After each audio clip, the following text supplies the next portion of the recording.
Bem, seja bem-vindo então ao canal do País Democrático. E o Supremo Tribunal Federal começou a analisar aquilo que foi emitido pela Câmara dos Deputados, uma resolução que determina a sustação da ação penal em face do deputado federal delegado Ramagem. O deputado federal delegado Ramagem está sendo réu no Supremo Tribunal Federal após o oferecimento da denúncia pela Procuradoria-Geral da República, junto com outras pessoas que formavam aquele núcleo duro, segundo a PGR, o núcleo duro da tentativa de golpe. Seriam os principais líderes ali desse movimento que teria sido iniciado, conforme a PGR, em 2029 e teria tido, 2019 e teria tido ali o seu ápice em 8 de janeiro de 2023. Então o Supremo Tribunal Federal começou a analisar por quê.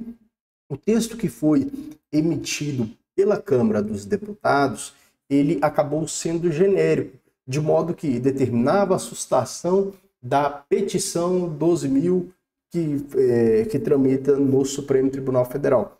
Dessa forma, entendeu-se que a resolução da Câmara dos Deputados estaria sustando toda a ação penal em face não somente do deputado federal delegado Ramagem e em relação a todos os crimes, como também em face dos demais réus naquela mesma petição que corre lá perante o Supremo Tribunal Federal. O que acontece? A Constituição Federal tem um dispositivo que trata a respeito disso, e esse dispositivo, quando interpretado pelo Supremo Tribunal Federal, dá a entender o seguinte: olha, a Câmara dos Deputados ou o Senado pode sustar uma ação penal em face de um parlamentar, seja deputado federal, seja senador, quando se tratar de crime cometido após a diplomação, então não se diz respeito a crimes anteriores, está falando-se de crimes que estão acontecendo ou que aconteceram após a diplomação do parlamentar, e somente em relação ao parlamentar, não se estendendo aos corréus. Isso, inclusive, já é um entendimento já simulado pelo Supremo Tribunal Federal. As ações da Câmara dos Deputados não vão ter efeito sobre corréus, pessoas que, junto com o parlamentar, que é detentor daquelas prerrogativas, pessoas que não têm também essas prerrogativas. Ou seja, a decisão da Câmara dos Deputados ou do Senado Federal, quando for o caso, só tem efeito em relação àquela pessoa que seja detentora das prerrogativas do cargo de parlamentar. E aí o Supremo Tribunal Federal passa, então, a análise dessa decisão. De uma forma muito tranquila, parte da doutrina já havia indicado nesse sentido. Por quê? O deputado federal estava sendo denunciado pela prática de 5 crimes, e desses 5 crimes, 3, segundo a denúncia da Procuradoria-Geral da República, já teriam o seu início antes da diplomação dele como deputado federal. Portanto, a resolução da Câmara dos Deputados não teria efeito em relação a esses 3 crimes anteriores. Seria o crime de abolição violenta do Estado Democrático de Direito, golpe de Estado e organização criminosa.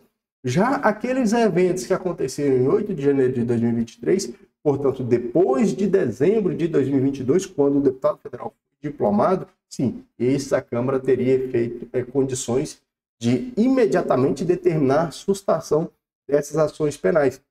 E até esse momento, nós temos as decisões dos ministros do Supremo Tribunal Federal vindo nesse sentido. A gente tem um resumo aqui dos votos que já aconteceram no Supremo Tribunal Federal, e diz, olha, o ministro Alexandre de Moraes votou para manter a ação penal contra 3 crimes. Seriam esses 3 crimes que teriam acontecido antes. Na verdade, são crimes que são considerados permanentes, porque os atos executórios se protraíram no tempo. Então, qualquer um desses momentos é considerado tempo de execução para fins de verificação penal. Então, eles aconteceram antes de dezembro de 2022, portanto, a Câmara dos Deputados não teria como determinar a sustação da ação penal em face desses crimes. Quer dizer, com isso ficariam suspensos 2 crimes. Quais são esses 2 crimes? Aqueles que aconteceram após a diplomação. Aí a primeira turma do STF começou a julgar no plenário virtual dessa sexta-feira o entendimento da Câmara, que aprovou essa sustação da ação penal. Os votos podem ser inseridos até terça-feira. Então, além de Moraes, ainda vão votar Carmen Lúcia, Luiz Fux, Cristiano Zanin e Flávio Dino. O ministro Cristiano Zanin já votou também e determinou a sustação da ação penal em face do deputado federal delegado Ramagem, apenas em relação a esses 2 crimes. Os 2 crimes que aconteceram após a sua diplomação, que deu em dezembro de 2022.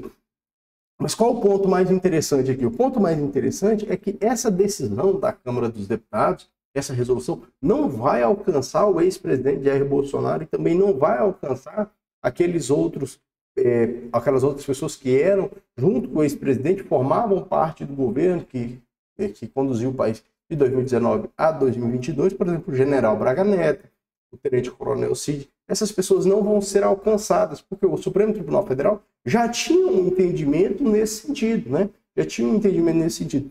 Então, por mais que isso apareça e soe como um enfrentamento agora estabelecido entre o Supremo Tribunal Federal e a Câmara dos Deputados, isso vai de encontro, na verdade, com o entendimento que o Supremo Tribunal já vinha adotando. Então, muito provavelmente, a decisão do Supremo Tribunal Federal será nesse sentido. Sustação em face do deputado federal, delegado Ramagem, em relação aos crimes que se deram após a diplomação, beleza, porque conforme a Constituição, em relação aos réus, a ação penal vai seguir normalmente, sem nenhuma intercorrência, e uma vez que se encerre o ano de 2026, quando então teremos aí uma nova diplomação para deputado federal ou para outro cargo, aí sim o deputado federal, o delegado Ramagem, poderá ser julgado ainda em relação a essas duas infrações penais que aconteceram após a diplomação dele em dezembro de 2022. Queria saber a sua opinião. Você está torcendo pela briga? Você torce, na verdade, pela solução pacífica do nosso país? Porque agora sim vai ter mais digamos que uma elevação do conflito que existe, claro, entre poder legislativo e poder judiciário, ou pelo menos aquilo que a mídia transmite para nós e a gente consegue perceber através dessas decisões, que às vezes o Supremo Tribunal Federal toma uma decisão que vai contrariamente àquilo que a Câmara dos Deputados já havia decidido. Deixe a sua opinião, deixe seu comentário, deixe seu like, se inscreva no canal e até o próximo vídeo. Valeu, forte abraço.